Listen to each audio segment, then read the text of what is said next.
All right, so welcome to our next lesson here on Unit 3. We're going to be diving into the terrifically terrible 1830s, and they are bad. So let's get to it. We have to talk about three big events: the Panic of 1837, forced Indian removal, and also, last but not least, the Whigs. So your warm-up is with Pear Deck. It's going to be using this slide right here. I'd like you to pick one of the three cartoons. Okay, so we've got three different cartoons about three different topics that are sort of in the news today. And I'd like you to tell me on Pear Deck, what is the cartoon saying and how do you know? Okay, once you've done that, we'll debrief in class to see if you got it right. Let's carry on here to our next part. So we are going to have we're kind of doing these objectives out of order. I'll probably change the order to make it a little bit more clear. But first, we're going to talk about what were the causes and the effects of this Panic of 1837. We will also talk about what a panic is, or rather, you're going to try to figure that out. And then we will look at the various motivations that were voiced for and against the forcible removal of Native Americans during the Jackson administration. And last but not least, we will look at the rise and beliefs of the Whigs. So, excuse me. Let's get to the causes and effects of the Panic of 1837. Now, your job, okay, is to first figure out what was the Panic of 1837, but you cannot use Google or Bing or Dogpile or whatever you would like to use. So, how we're going to do this is going to be a little bit unorthodox. I've got 5 political cartoons here that are about the Panic of 1837, okay, in some respect. They're each one of these icons that you can see here, the skull, the pumpkin, the bat, etc. You click on them, okay, and it'll pull open the political cartoon. The trick with this is that there is a worksheet here, okay, and this is going to be immensely helpful for you for trying to figure out what the panic actually was. Okay, so let me do just a brief intro here to analyzing a political cartoon. These are literally, okay, 100, nearly 200 years old at this point. Okay, this is going to be a little bit different. If you've never analyzed a political cartoon before, this will be a very kind of helpful intro guide for you, okay? There are 3 steps to analyzing political cartoons effectively, and I've got this worksheet here that will be very, very helpful for that. Number 1, okay, the first step is just to do the stuff on the surface level. It's basically observation. We're not trying to figure out what the cartoon's going to be saying or anything like that. So just listing the objects or people that you can see is a great way to start. Does the cartoon have a title? Do you see any captions? What are there 3 words? Look for words, phrases that seem to stand out. Just list them, okay? Are there any dates or numbers that seem to be important? All right. Then, okay, once you do that, that'll take you a little while, okay? You start to look at symbols and significance. So are there any things in the cartoon which seem to not be, or they don't mean necessarily to be taken literally? Do you see any symbols? Are there words or phrases that appear to be really significant? And then I'm going to ask you, what do you think those symbols mean? Okay. And then adjectives, do you like, and this box is for like, do you see any emotions in the cartoons that are, what's the tone seem to be? Once you've done that, then now we can get to interpretation. So tell me what's actually happening in the cartoon. Once you do that, then, okay, how are the words connected to the symbols? And I'd like you to tell me what is the cartoon seem to be saying, okay? What do you think then? We get to the very end of this. You've looked at your cartoon. What do you think this Panic of 1837 is about? Now, again, all you have is this cartoon, which makes this hard, right? This takes a lot of thinking. If you haven't figured it out yet, okay, and you're still working on the worksheet, pause it now because I'm going to go ahead and spoil the answer for you. There's a video here. Please watch it. Okay, but I'm going to click on this document because I won't get, caught for copyright infringement looking at a document as opposed to playing a YouTube video. Okay, so let's talk about then what happened here.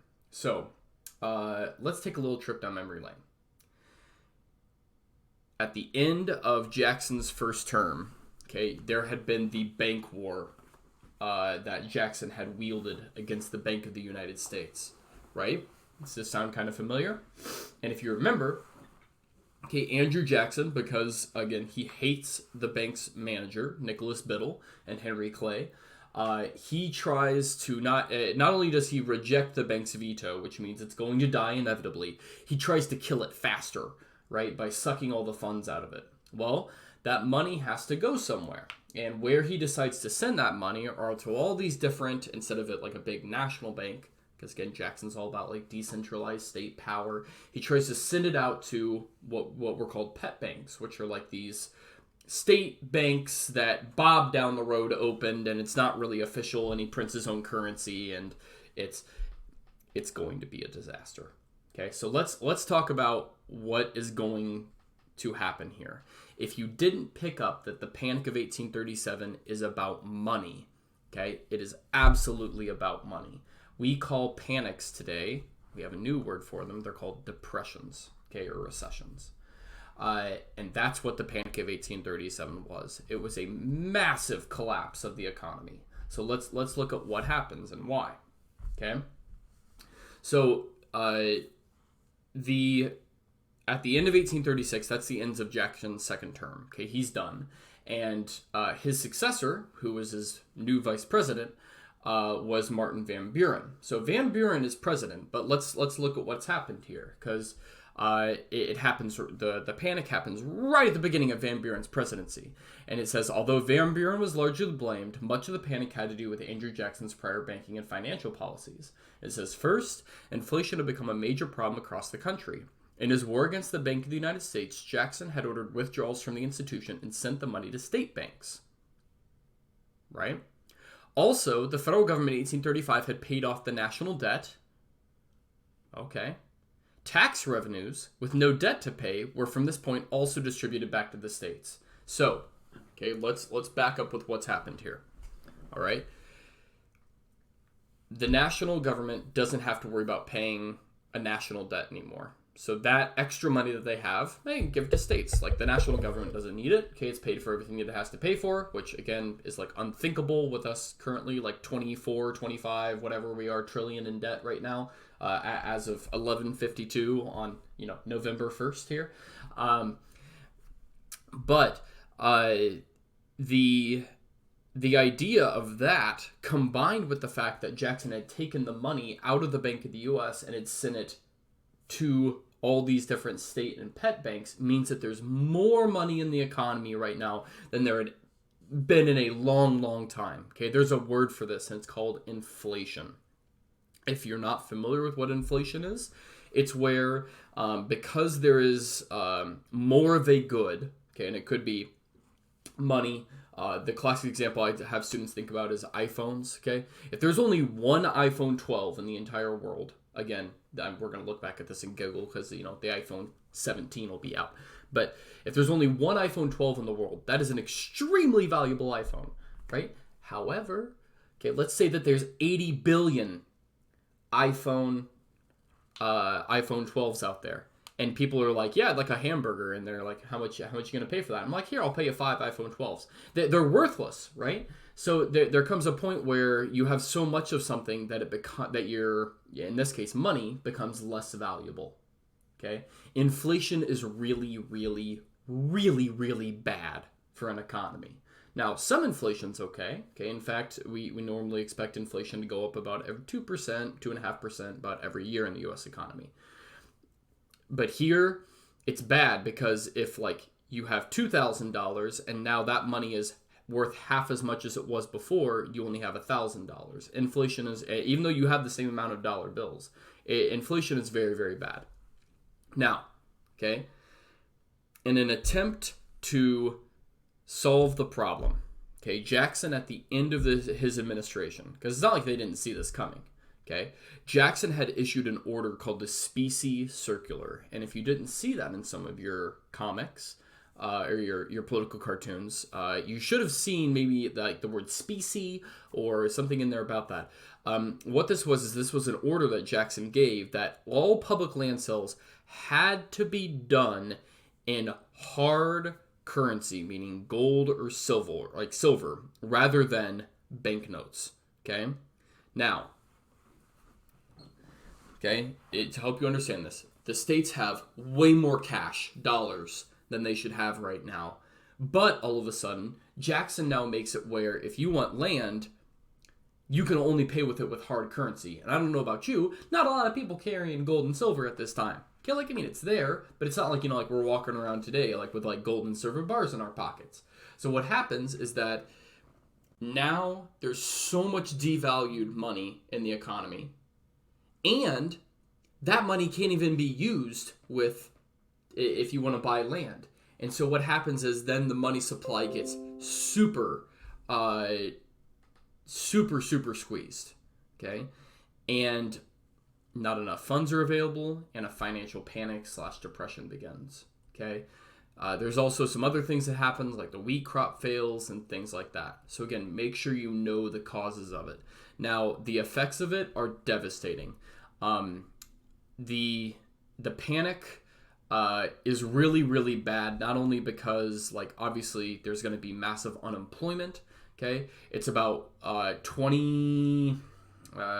it depends on where you look, but, like, compared to, like, the 1920s, which is what I was about to say, there's anywhere from 20 to 30% unemployment. Towards the end of 1837, 33% of Americans are unemployed. And if you were still lucky enough to be employed, very likely your wages are going to be cut. And so that's bad.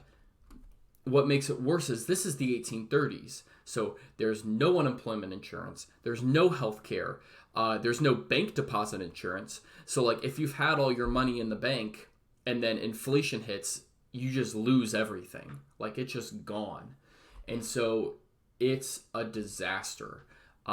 It's really, really, really, really bad. And so what happens is, as an effect of this, okay, again, besides the obvious economic effects and unemployment and stuff like that, is that Martin Van Buren gets blamed. He gets nicknamed Martin Van Ruin. Feels bad. And then he loses the presidency for re-election in 1840 to Indiana's own William Henry Harrison. Okay? There you go. It's a disaster. Now, to see if you got your interpretation of the cartoon right, you can check it right here. Okay, you just type in your own cartoon name, but you can see that all these cartoons had a particular opinion on the panic, which again, you can click on the cartoon and you can you can go click it here and search your cartoon. You can see what their particular opinion on the panic was. Some of them are making fun of Andrew Jackson. Some of them are making fun of Martin Van Buren. Some of them are just commenting on the critique itself. So what I'd like you to do, okay, and this is a really good check, is write down what were some of the causes and effects of the Panic of 1837 using Pear Deck here. Okay, so you can just write on the ghost directly using Pear Deck. Now, this next activity you're going to do on your own, and this is something that's happening right in the middle of Jackson's presidency. So I know that we kind of ended the Jackson presidency there, but this option that you can choose for one of your three options for your Jackson 1/3 comic is a possibility if you'd like to take this one up. However, okay, everybody will need to do at least this part, and that is we're going to chart some of the different motivations that were voiced for and against Native American removal. Now, okay, let's talk about what's going on here. Okay, the Indian Removal Act is the law that actually makes this happen. Okay, and I can pull up the map for you here in a second. What happens is that the United States is going to forcibly move Native American tribes, particularly who are in the Southeast, and it's going to move them across the Mississippi into what were called the Native American territories, which is basically just Oklahoma, what is the area that has now become. Okay, the reason that this is done is that It's kind of a dual combination. One is that gold was found down in the South, and then the second is that the land that was available for Americans to take, that there was a land that was there that Americans were more than happy to kick Native Americans out to have. The probably best known story of Jackson and Indian removal is probably the Trail of Tears. The Cherokee will refer to it as the trail of where, I think it's like the trail of where where they shed their tears. So it kind of gets this nickname, the Trail of Tears. And 4,000 of them are going to die, mostly from exposure and malnutrition and disease on this forcible march. It's pretty horrible.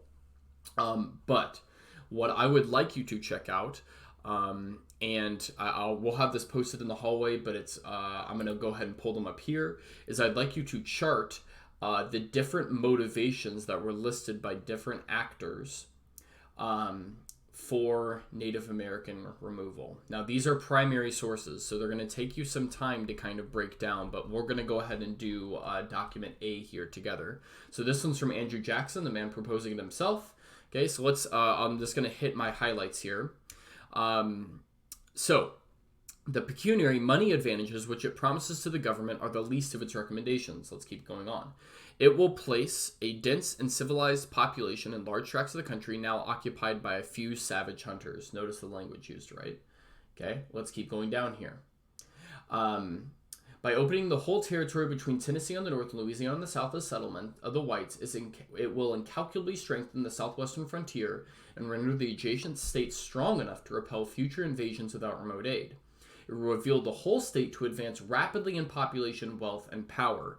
It will separate Indians from immediate contact with the settlement from whites.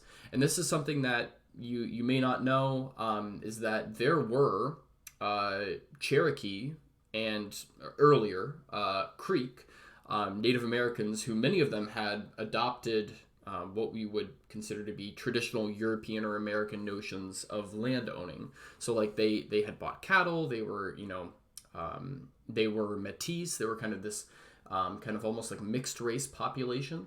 But here Jackson's making this very like black-white argument, like we're going to separate these two, and maybe then let's get them, let's kind of extend his argument to his next logical thinking here. Free them from the power of the states, enable them to pursue happiness in their own way and under their own rude institutions, and perhaps cause them gradually, under the protection of government and through the influence of good counsels, to cast off their savage habits and become an interesting, civilized, and Christian community. So Jackson, in terms of what he's voicing here, it's not just that he wants the land and the money and the power that is going to accompany that land. He's also trying to make this argument that taking their land from them and pushing them to the Oklahoma, the Native American territories, is going to somehow uplift them into a more Western Christian, civilized community. Now, obviously, some huge critiques of this can be made. The point here is that we are taking a moment here to look at how these motivations are being voiced and to see that they are a little bit more complex than what you might imagine. So then document B, document C, we've got different people arguing for different, motivations here for or against Native American removal. It's some pretty hard-hitting stuff. So what I would like you to do, okay, is using this chart here, okay, I'd like you to say, was this source for or against the Indian Removal Act? And then what reasons, if any, do they give to support or be against the act? Do they set a cause or a motivation for removal or an effect because of it or against it? I don't know. Okay. So, again, we're taking a moment here to dive into some of these complex answers. So here is mine for document A. Help them become civilized humans, lessen conflict between whites and Native Americans, allow for them freedom to develop, economic and population movement benefit for nearby states. Now, again, this is not me saying this. This is what, and this is important. I want you to write down what the source is voicing as their motivations for it. Okay? So, get that done, and then let's go ahead and we're going to wrap everything up here, okay? And we'll do this in class, okay, with Pear Deck here. I'm assuming if you're watching this, you're probably doing it on your own. Let's wrap up with a mini lesson on the Whig Party, okay? This will not take us very long. So you've kind of heard me hint that there's this other party out there called the Whigs. Let's get into who they are and why we get them. The Whigs are officially formed after Andrew Jackson is reelected. So that's 1832, okay? Really, what I would tell you to think about them as is they are an anti-Jackson party, and they're also kind of remnants of the Federalists who are kind of left over. So let's take a look at them, okay? They're opposed to a strong executive. Again, the reason is because they don't like Jackson. Okay, they think of him as a tyrant, and if you remember, okay, the whole thing with the South Carolina and force bill and the Tariff of Abominations crisis and secession crisis, that makes Jackson look really, really like a lot like the king, of England, and so they see themselves like the Democratic Republicans do, obviously, as a defender of liberty. They have, just like the Federalists, a loose interpretation of the Constitution. They like tariffs, but they are kind of in that way, because they don't like a strong leader, they are kind of a blending of Jeffersonian Republicans and Federalists.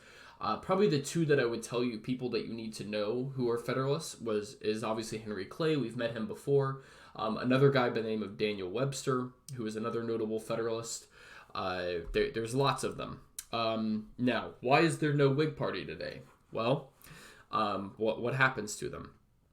Well, there's going to be something called the Civil War, and the Civil War is going to kill the Whig Party. And the reason why is because the Whig Party was a Northern and Southern party, and so when the slave question really comes to a head, it is really going to split the party, because there's going to be what are called conscience Whigs, who are opposed to slavery, and then there's going to be Southern Whigs, who are obviously in favor of it. The other thing that happens is that their members, they get old, they die, and so that's kind of the end of the Whigs. Or as I say here on my Halloween theme slides, perhaps they got scared to death. So some famous Whig presidents. You might recognize some of these people, especially the first one if you're from Indiana. William Henry Harrison, okay, John Tyler, Zachary Taylor, and of course everybody's favorite president, Millard Fillmore. So there you go. That is the Whigs. Again, I hope this was helpful for you. If you can walk away from this saying, I know the causes and effects of the panic, I know the rise in philosophical beliefs of the Whig Party, and I can explain some of the various motivations for and against that were voiced for the forcible removal of Native Americans, there you go. Okay, you have achieved what you need to achieve. Don't forget, your 1/3 comic is due next block, and we also have a quiz coming up. Okay, so I will see you guys in the next lesson, and until then, bye-bye.